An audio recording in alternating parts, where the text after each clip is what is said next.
اس rally کا black out کیا ہے۔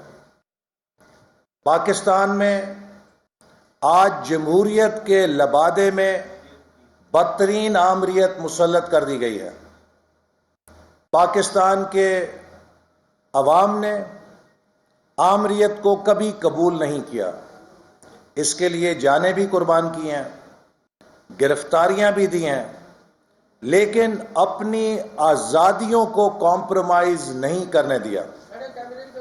ہم پاکستان کے عوام کے بنیادی حقوق کو کسی کو سلب نہیں کرنے دیں گے۔ فریڈم آف ایسوسی ایشن، فریڈم آف ایکسپریشن آئین کے تحت عوام کے بنیادی حقوق ہیں، اور جو بھی انہیں سلب کرے گا ہم اس سے لڑیں گے۔ اس ملک میں آئین کی حکمرانی پر کسی قسم کا سمجھوتا نہیں کر سکتے، چاہے اس کے لیے ہمیں کتنی بڑی قیمت ادا کرنی پڑے، چونکہ یہ جنگ ہماری نہیں ہے، ہمارے نسلوں کی جنگ ہے۔ ہم نے 72 سال اس ملک کے عوام کو پیچھے رکھ کے ضائع کر دیے ہیں۔ ہم نے 72 سال اس ملک کے عوام کے فیصلوں کو روندا ہے۔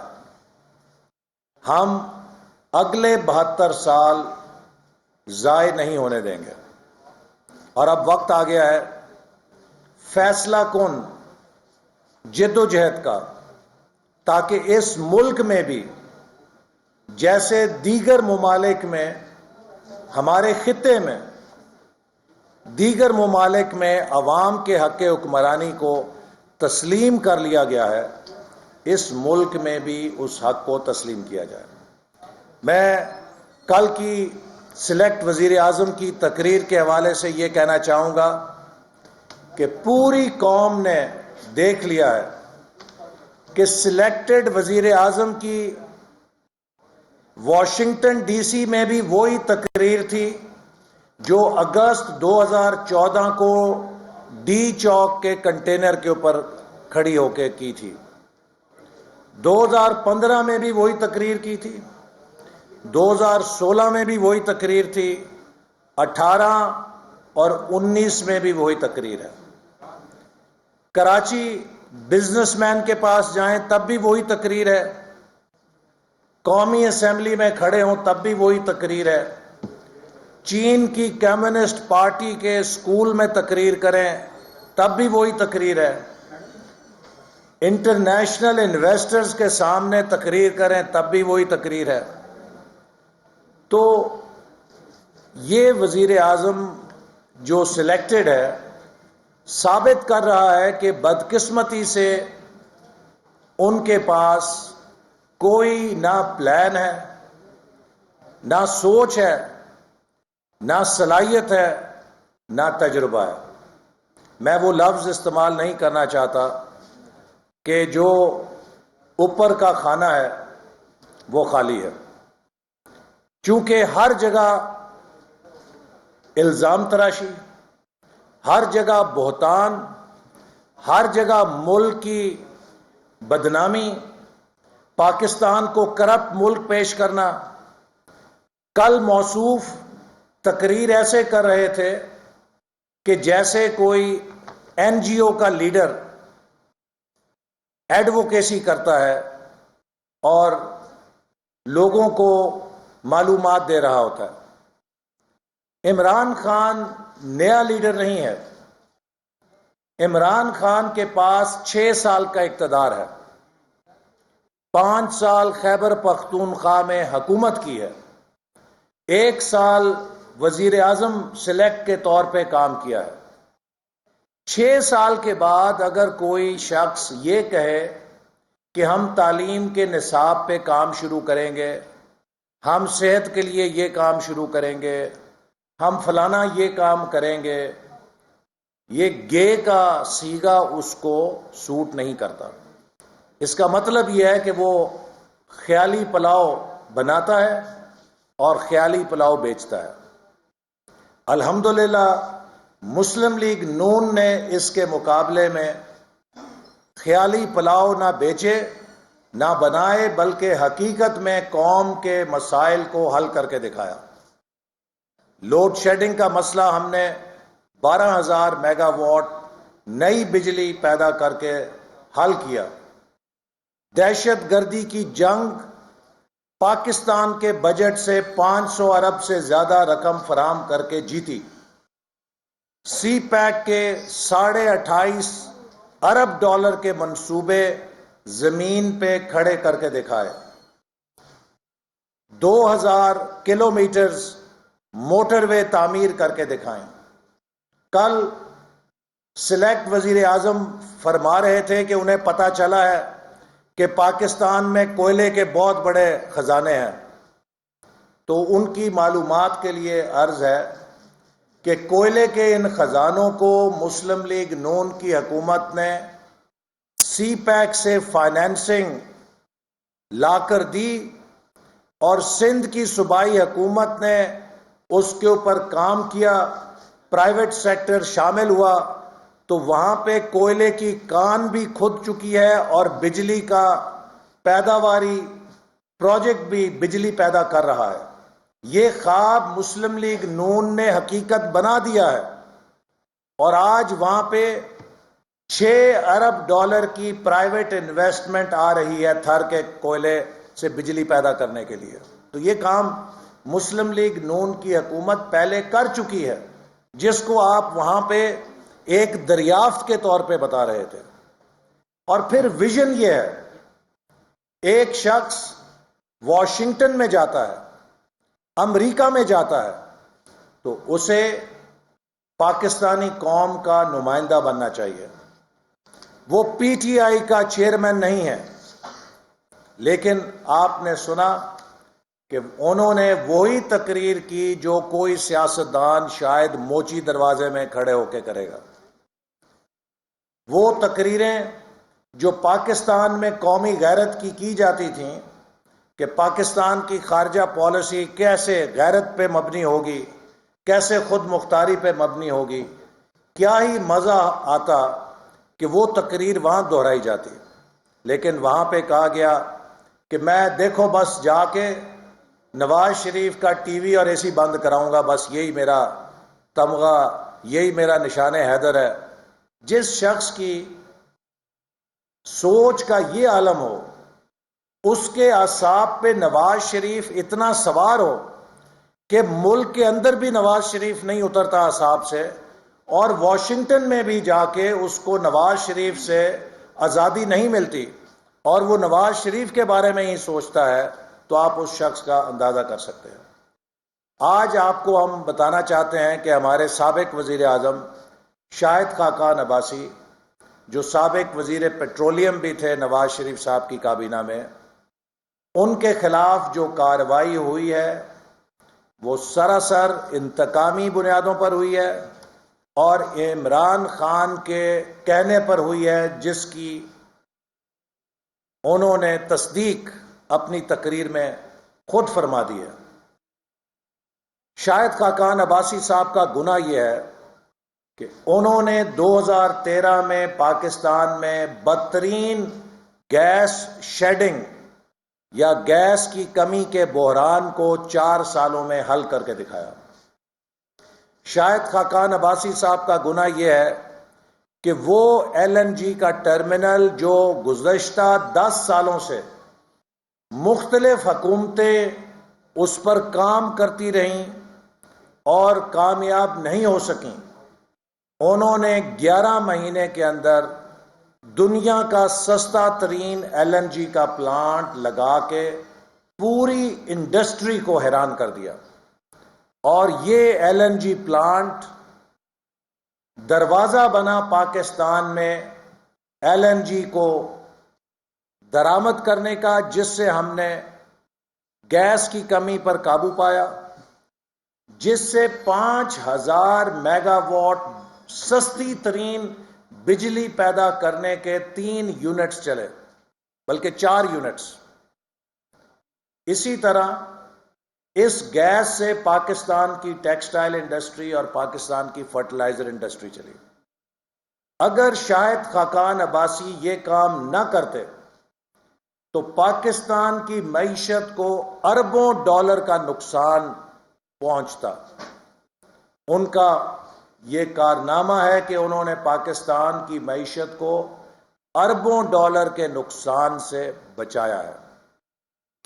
حکومت اور حکومت کے وزراء لوگوں کو کنفیوز کرنے کے لیے تاثر دیتے ہیں کہ شاہد خاقان عباسی صاحب کو قطر سے گیس امپورٹ کرنے کے معاہدے پہ گرفتار کیا گیا ہے۔ یہ حقیقت نہیں ہے۔ حقیقت یہ ہے کہ ان کے خلاف جو الزام لگایا گیا ہے وہ LNG ٹرمینل کے قیام کا اور اس میں اختیارات کے ناجائز استعمال کا الزام لگایا گیا ہے۔ کسی قسم کی مالی بدعنوانی کا الزام ان پر نہیں ہے۔ اختیارات کے ناجائز استعمال کا الزام لگا کر انہیں گرفتار کیا گیا ہے، لیکن حکومت کے وزراء جو بیانات دے رہے ہیں اس سے وہ پاکستان اور قطر کے تعلقات کو خراب کرنے کی کوشش کر رہے ہیں۔ قطر وہ دوست برادر ملک ہے جس نے پاکستان کو اپنی ضرورت پورا کرنے کے لیے نہ صرف بہترین نرخوں پر LNG دی اور اس کے ساتھ ساتھ اس مشکل وقت میں پاکستان کی $3 ارب کی مالی امداد بھی کی، لیکن ان حکمرانوں کو کوئی احساس نہیں کہ وہ دوست ملک جو پاکستان کے ساتھ مدد کرتے ہیں یہ ان کو بھی اپنی سیاست کی بھینٹ چڑھا دیتے ہیں۔ اسی طرح چند دن پہلے جب ارشد ملک جج کی ویڈیو کا کیس بنا، اس سے توجہ ہٹانے کے لیے برطانیہ میں ایک غیر ذمہ دار اخبار میں، جس کو برطانیہ میں کوئی سنجیدہ نہیں لیتا، ڈیفیڈ جو برطانیہ کا امداد کا ادارہ ہے، اس کی امداد کے حوالے سے من گھڑت خبر چھپوا کے پاکستان کی بدنامی کی گئی اور برطانیہ کی حکومت کو شرمندہ کیا گیا۔ اتوار کے دن، چھٹی کے دن، ان کی وزارت کو اپنا دفتر کھول کے اس سٹوری کی تردید کرنی پڑی۔ اسی طرح چائنا، جس نے پاکستان کے ساتھ سی پیک میں اتنا تعاون کیا ہے کہ اگر سی پیک نہ ہوتا ہم کبھی اپنے پیروں پہ کھڑے نہ ہو سکتے، ہم توانائی کے بحران کو مکمل طور پہ شکست نہ دے سکتے۔ حکومت کے وزراء سی پیک کے منصوبوں پر بھی بے بنیاد من گھڑت الزامات لگا کے ان منصوبوں پر جن کے فیصلے چین کی حکومت نے کیے ہیں، ملتان سکھر موٹر وے پروجیکٹ کے لیے جن کمپنیوں نے بولی میں حصہ لیا، ان کا فیصلہ چین کی حکومت نے کیا، پاکستان میں کسی نے نہیں کیا، لیکن اس حوالے سے من گھڑت الزام لگا کے چین جیسے دوست ملک کو بھی امبیرس کیا جاتا ہے۔ تو یہ ایک انتقام اور حسد میں جلی ہوئی حکومت ہے، انتقام اور حسد کی آگ میں جلا ہوا سلیکٹڈ وزیر اعظم ہے، جس کو کوئی ہوش نہیں ہے کہ اپنے سیاسی مقاصد کے لیے وہ پاکستان کے مفادات سے بھی کھیلنے سے دریغ نہیں کرتا۔ جو LNG کا ٹرمینل شاہد خاقان عباسی صاحب نے لگایا وہ پیپرا رولز کے مطابق لگایا، اور جو کنسلٹنٹ اس کے اندر اپوائنٹ کیے گئے وہ وزارت پیٹرولیم نے اپوائنٹ نہیں کیے تھے۔ آپ کو ابھی مصدق صاحب اس کے بارے میں تفصیل بتائیں گے۔ ان کا چناؤ USAID نے اپنے پروکیورمنٹ کے پروسیسز کے مطابق کیا تھا، جن میں حکومت پاکستان کا $1 نہیں لگا، اور اس LNG ٹرمینل کو ایک شفاف بڈنگ پروسیس سے مکمل کیا گیا۔ جس کی انکوائری 2016 میں بند ہو چکی تھی. نیب نے اس پروجیکٹ کو 2015 میں انکوائری کے لیے کھولا اور 2016 میں بند کر چکا تھا. لیکن اب لگتا یوں ہے کہ سلیکٹ وزیر اعظم کی فرمائش کے اوپر اس کو دوبارہ کھولا گیا ہے تاکہ اپوزیشن کو نشانہ بنایا جا سکے.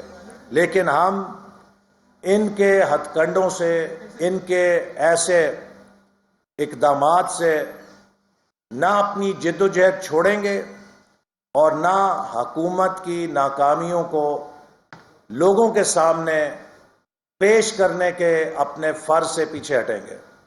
یہ حکومت پاکستان کی معیشت کے لیے ایک رسک بن چکی ہے. پاکستان میں انفلیشن افراط زر اس سال کے اختتام تک 18% تک پہنچے گا، چونکہ خود IMF نے کہا ہے کہ 13% اوسط ہوگی، اور کم از کم 4 لاکھ افراد بے روزگار ہوں گے اور 10 لاکھ کے قریب افراد خط غربت سے نیچے جانے کا بھی لوگ تخمینہ پیش کر رہے ہیں. تو لاکھوں لوگ خط غربت سے نیچے جا چکے ہیں. اس سال تقریباً 10 لاکھ لوگ بے روزگار ہو چکے ہیں. جو حکومت کی پالیسیز ہے، جو سلو ڈاؤن ہے اکانومی کا، جو ڈیولپمنٹ بجٹ کا کٹ ہوا ہے. تو عمران خان صاحب، آپ نواز شریف کے ٹیلی ویژن کی فکر چھوڑیں، آپ ان غریبوں کی فکر کریں جن کے لیے 2 وقت کی روٹی حرام ہو گئی ہے. آپ کو غریبوں کی روٹی کی پرواہ نہیں کہ غریب آدمی اسکول کی فیس بچوں کی نہیں دے سکتا، غریب آدمی اپنے بوڑھے ماں باپ کے لیے دوائی نہیں خرید سکتا، وہ نوجوان جو یونیورسٹی میں پڑھ رہا ہے اس کے لیے کوئی روزگار نہیں، چونکہ جو چلتے کارخانے اور کاروبار ہے وہ ڈاؤن سائزنگ کر رہے ہیں. جن لوگوں کو نوکریاں لگی ہوئی ہیں، ہر کمپنی 10-20% چھانٹی کر رہی ہے. ہزاروں میڈیا کے کارکن آپ کی پالیسیوں کی وجہ سے بے روزگار ہو چکے ہیں. آپ ان غریبوں کی فکر کریں جو آپ کو روزانہ بہت کچھ کہہ رہے ہیں، لیکن آپ کی صبح اور شام یہ ہے کہ کابینہ کا اجلاس ہوتا ہے 4 گھنٹے، تو 3 گھنٹے اس میں بحث ہوتی ہے نواز شریف کے اوپر.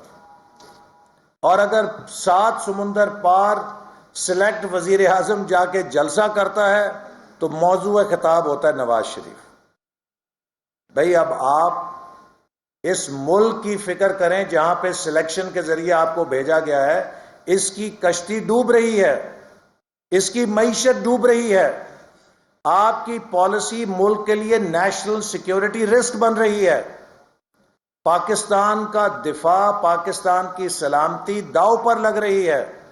اور اگر یہی رفتار سے ہم ڈوبتے رہے تو ہمیں اپنی خود مختاری کا دفاع کرنا ناممکن ہو جائے گا. اور عمران خان صاحب شاید ہمیں بھیجے گئے ہیں یا مسلط کیے گئے ہیں پاکستان کو وہاں لے جانے کے لیے جہاں پاکستان کو بیل آؤٹ دینے کے لیے پھر اس کی سلامتی کی شرائط بنوائی جائیں گی کہ پاکستان کا میزائل پروگرام فریز کریں، پاکستان کا ایٹمی پروگرام فریز کریں. یہ وہ شرائط ہیں جن کی طرف عمران خان کی اقتصادی پالیسیاں پاکستان کو گھسیٹ کر لے کے جا رہی ہیں.